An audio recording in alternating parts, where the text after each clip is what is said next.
Hello guys, kama unavyoona jamani, installation by Quarter Mtishani. Jamani, kama unavyoona hii nywele yetu nywele ilikuwa black jamani, tumebadilisha rangi. Ni muda mrefu tumefanya hiyo kazi jamani. Kama unavyoona madangu wangu kaja leo akaniambia kula na kuja kubandika mdogo wangu. Nimechoka na manywele meusi kila siku.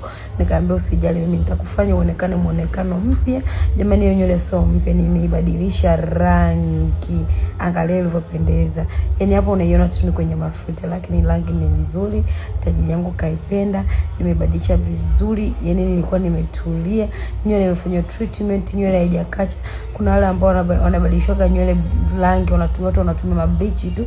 Lakini jamani, ukija kwangu mimi nakutengeneza nywele yako vizuri. Naweza kubadilisha kwa nyeusi, kwa nyeupe, kwa nyekundu, kwa blue, kwa kijani.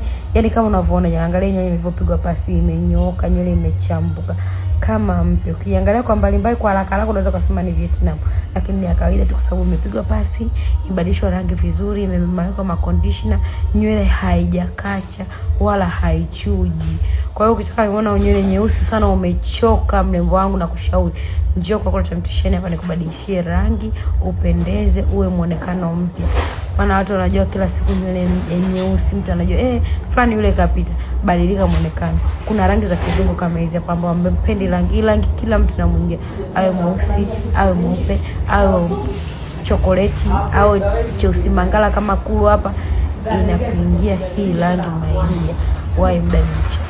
So kwa siku nyeusi, hakuna mtu anamkata rangi, ni ubandikaje tu. Yaani mtu atakavokubandika maidia ndio utakavokuwa. Itiki vizuri. Itiki senyewe.